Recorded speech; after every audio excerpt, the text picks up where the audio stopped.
Welcome to a very special Classic Game Room interview today with the infamous Mohammed from Qatar. Finally, we get to meet you in person, and let me start by saying thank you so much for taking the time to talk to me today, and also for all of the amazing donations that you sent over to the show, like this Atari Lynx here,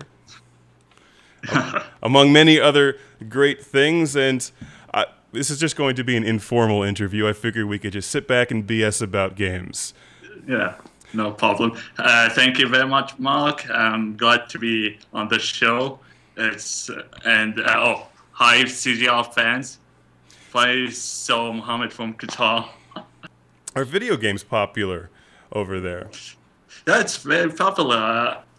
In the last 20 years, it was only for young people, but recently I find a lot of adults are buying video games, especially war games, these kind of games, action games. Are there shops all throughout the city, the cities over there? Yeah, there are a lot of shops.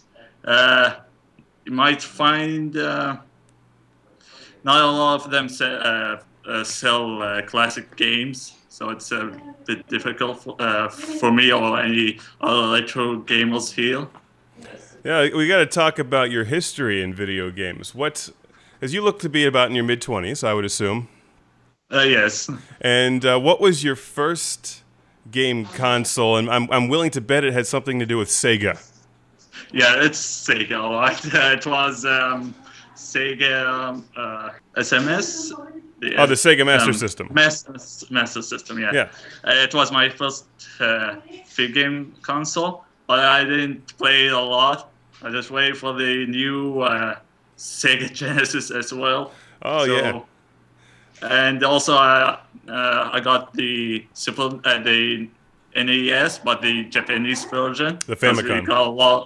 You got a lot of the Japanese console and games in the past 20 years. When you got your Sega Genesis, was it called the Genesis, or did you get the Mega Drive over there? No, the Mega Drive. Okay. It was the Mega Drive. Okay. But later I got also the Genesis, so I got both systems. As you should.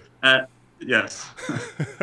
You need to have the complete collection. Now, how many game consoles do you currently own at the moment? Because I think we all have this picture that you've got, like, all of them. 10, maybe. 10? You have 10 to 12. And now I'm assuming that you've got every Sega console at this point. The Saturn, the Dreamcast. No, the Saturn is still not. I got before, but I lost it. Now I'm hunting one down. You lost a Sega Saturn. They're not that easy to lose. My brothers are the ones who lost it. Okay. Well, we have here, I've got an Atari Lynx that you sent to the show. In fact, yes. I am reviewing this today, the long-awaited Atari Lynx review. In fact, you'll see I'm wearing the same shirt in the review and the hat, so this is being filmed. So a giant thank you for the Lynx and all of these awesome games. Got Steel Talons right here. You sent some amazing stuff to the show. That's I've had a decent collection for years. Most of my collecting has been Atari 2600, Atari 7800, and Sega Genesis. Yeah, I see that.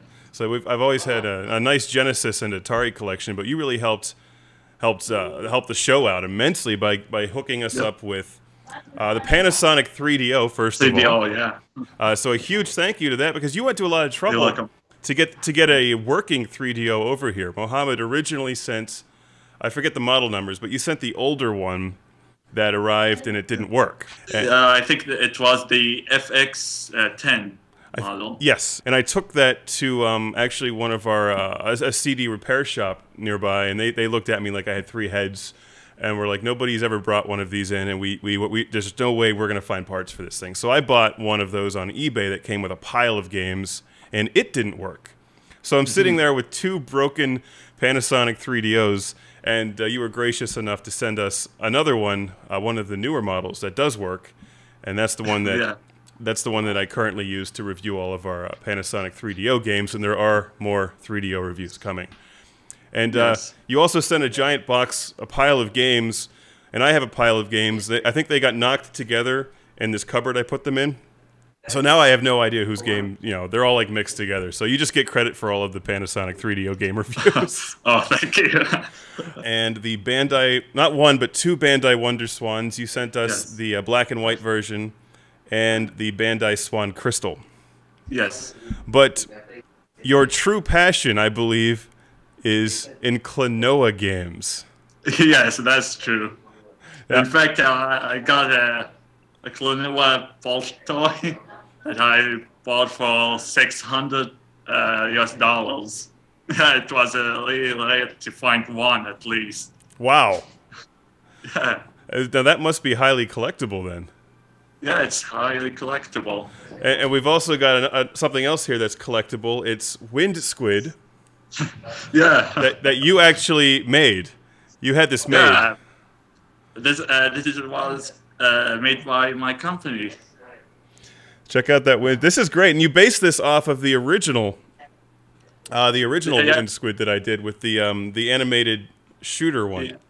Yes, I had to add a little bit of the design for it, just to make it into a toy. It's really good.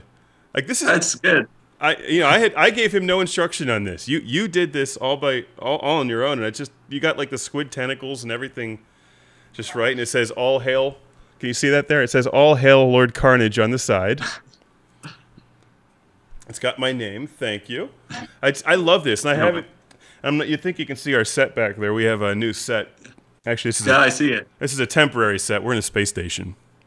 Everybody, you believe me that we're in a space station, right? I believe you. Yeah, it's not like a giant truck or anything. It's a space station. But this guy is in the background back there on every show now where I'm using this set. So thank you again for Wind Squid. You're welcome. And if we ever, if I ever find a way that we can start mass producing these, I know who I'm talking to. It's you. Yeah, no problem.